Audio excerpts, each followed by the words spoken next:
This is Biotecnika, and you're listening to India's first life science podcast, The Voice of Biotecnika. Our world is a stage of illusion, and we just hallucinate in this stage. But amidst, this is the only reality we have, and that is the most alluring gift, our nature. This is Priyanjana Ghosh, and with an refreshing session, welcome you all once again to the Biotecnika podcast, Voice of Biotecnika. Yes, friends, you just guessed it right. Today's podcast is gonna be really interesting, as I'll tell you about some real facts, about some real places that actually exist on this Mother Earth. So let's take a ride to all of these 10 places, okay? So we'll start with the first place or first destination, and that is Devil's Kettle. Oh my God. So let's see that where is this place located. So basically Devil's Kettle is located on the north shore of Lake Superior in Minnesota that lies Judge Sierra Magnet State Park. And it was named for the former mayor of Duluth Park, which is the best known as the location of Devil's Kettle. Now it is a strange waterfall, okay? So this strange waterfall, or why it is said so that it is a strange waterfall, because it splits into two due to the rock formations, which cause half of the Brule River to continue on and the other half disappears into a pothole.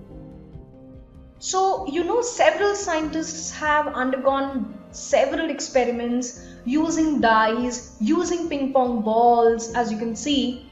So, just to find out that where actually the waterfall is going to after getting divided. So, that is the thing. Researchers have reconnected what I told you is dyes, ping pong balls, many other objects, but they all disappeared. There were no traces of reappearance. So since there is no way to determine the channels, the water may pass, it's an assumption, through it has been deemed too risky for people to explore. Okay, so this is a very unusual places out of this 10. Now next place or next destination is Kawah Ijen. Now Kawah Ijen is in Indonesia. It's a sulfur mine which was built in the side of a volcano, but there's no danger of eruption. Now the volcano itself is dormant, but at night a neon blue substance spills down its side, flowing like a river of lava. Oh my God. This phenomena is caused by the sulfur being mined from within the volcano. And what happens is the heat causes the sulfur gas trapped inside to build up and escape, causing the blue flames to shoot up to 5 meters into the air.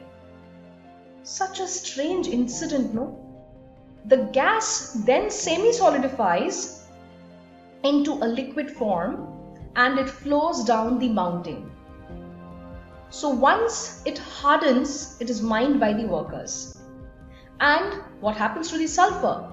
So the sulfur in the air is toxic and gas masks need to be worn to remain safe. But many workers cannot afford them and they use wet clothes instead, and which had made their lives much more fatal towards this. So isn't it another interesting place or an impossible place to visit? Yes, I guess it's so. Now, so moving to our third destination. Now this destination will be called as Heslin Lights. Yes, it's Heslin Lights. Now what is the story background this particular place? Now it is somewhere in the rural central of Norway over the Heslin Valley. So basically the name Heslin has come from the name of a valley situated in Norway. So this particular place, that is the central of Norway over the Heslin Valley, some floating lights of white, yellow and red, they cross the night sky. Wow, I can just visualize that. And those are known as Heslin Lights, which they appear at when it's dark completely and can last anywhere from a few seconds to longer than an hour.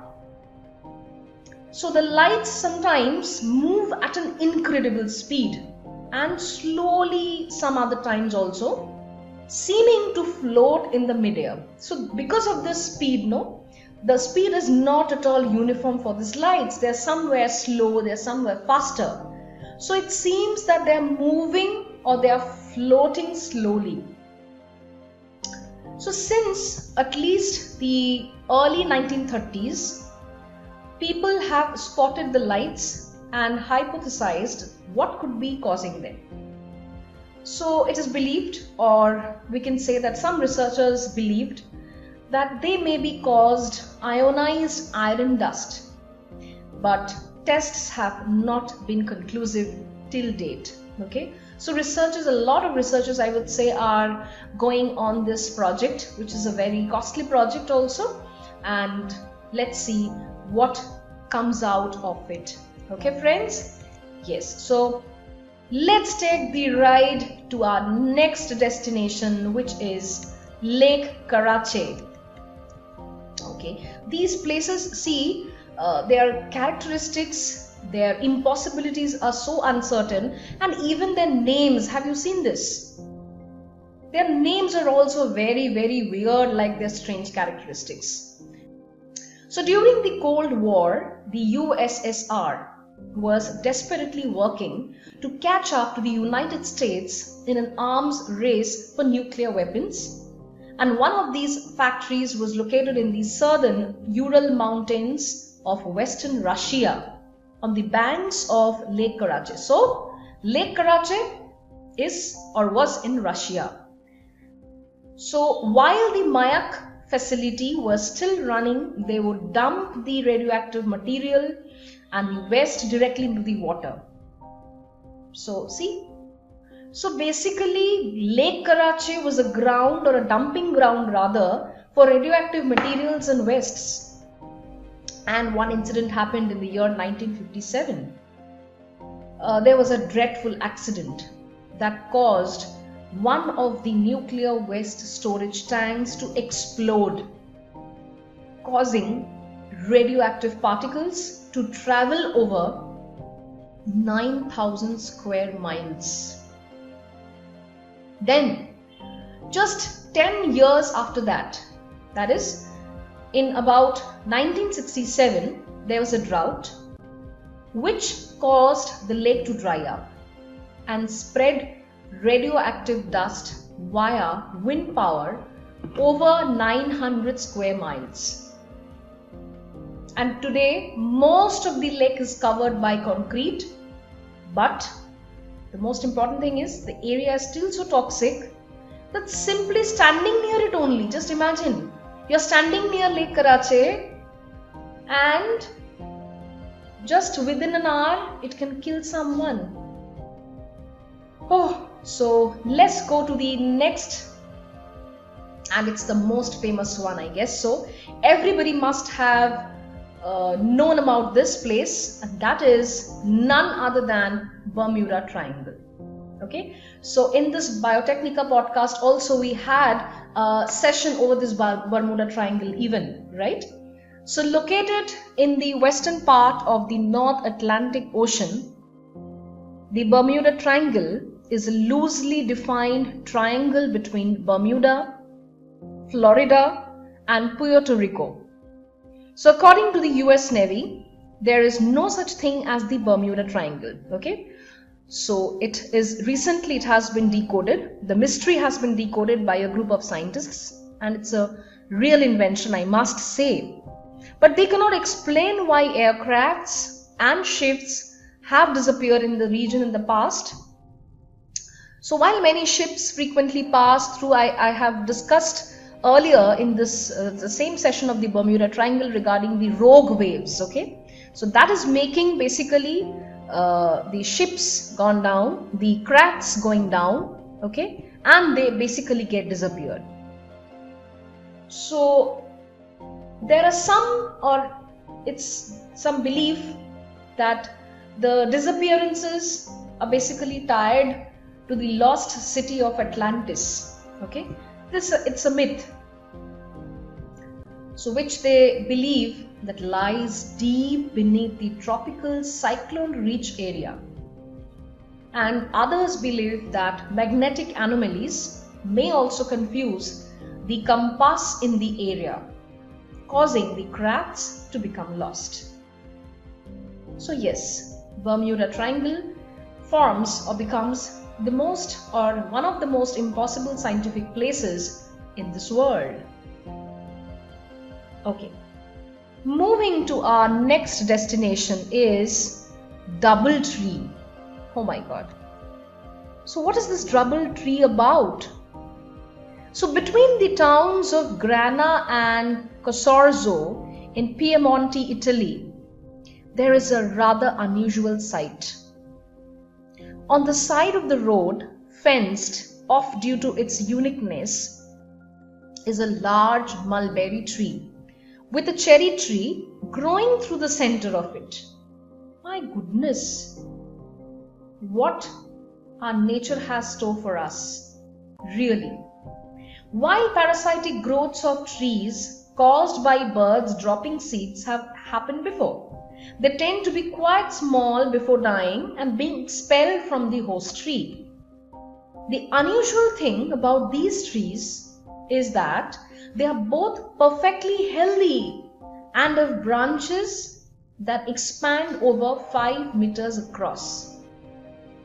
And that is how basically it has become known as the Doubletree of Cosorzo, and it has survived for quite some time in its certain state.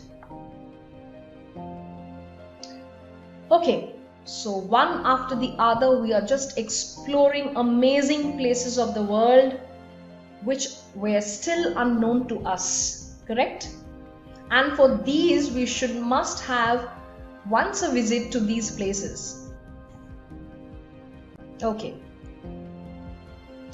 so the next place or next destination in our bag is Boiling River. Oh god. So deep in the Amazon there is a 4-mile long river that kills.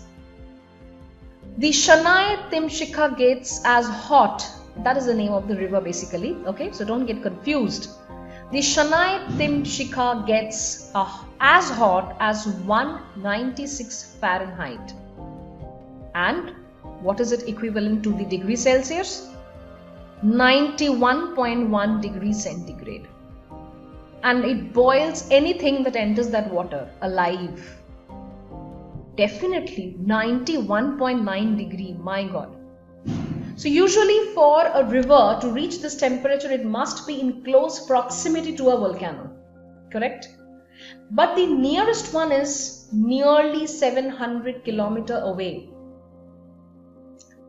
Like animals have been observed falling into the water and being cooked from the inside out as they struggle to safety. And basically the scientists believe that there may be a fault line beneath the earth that causes the phenomena. But they have yet to prove this theory. See, for all these places till now which we were discussing, which we were gossiping, so none of these places or these mysteries have not been decoded yet. Still, the researches are going on and on. So the next destination in queue is the petrifying well. So in North Yorkshire, England, one of the UK's oldest pay to enter tourist attractions on the banks of Nith River. So once believed to be cursed by the devil or a witch, and this cave near the town of Knaresborough seems like something from the mind of H.P. Lovecraft. So the cave's entrance mildly resembles a skull. My God. The strangest thing basically is that anything the water of the cave touches, it turns to stone. And items left near the cave seem to magically turn to stone in amazingly little time. So scientists have found an unusually high mineral content in the waters of the cave. And basically this explains why the items develop a hard shell.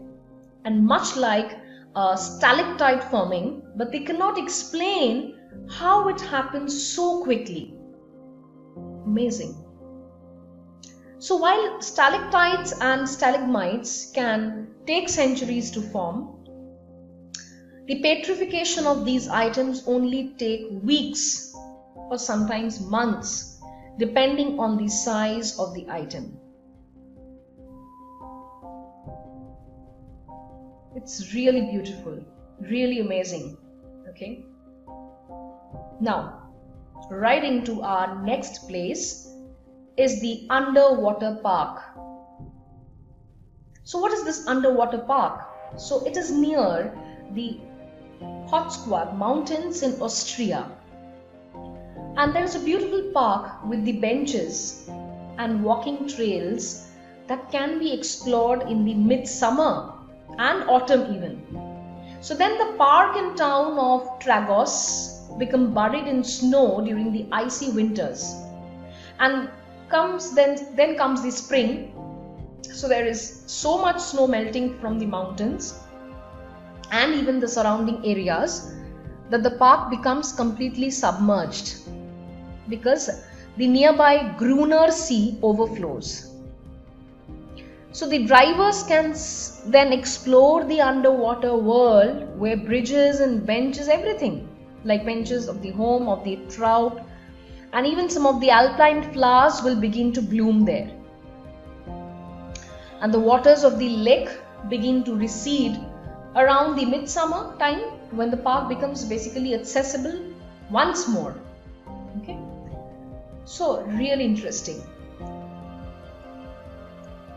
Now next, and this should be our last destination. Okay, so this we will call it as never-ending lightning storms. Wow. So anyone that's afraid of thunderstorms definitely would want to avoid Western Venezuela. So you can very well make out that this particular phenomena take place in this particular place, Venezuela. So over the Catatumbo River, lightning storms begin nearly every night from 7 o'clock at night until near dawn. And it can occur more than 260 nights out of the year as lightning streaks across the sky over the water. There is a period of 6 weeks also in 2010 that went by without storms, causing scientists to wonder that if it would return or not. But the storms returned following the hiatus and continue to rage despite scientists being unable to determine the cause. Another interesting project, or rather another interesting place, or rather another interesting gift of nature. So it was once believed that the uranium in the bedrock may have contributed to the storms, but this was later disregarded as an unlikely theory. So still we can say that we have not yet decoded the actual reason for this never-ending lightning storms. So that's all about these 10 amazing, impossible scientifically places that really exist in this world. So I guess I actually managed to give you a free ride to all of these places, what say? So it's time for bidding a goodbye, and please share your valuable views with us, and also let us know that if you have been to any such places, we will be waiting for your answers. So thank you for listening Biotecnika podcast and keep listening. Thank you very much.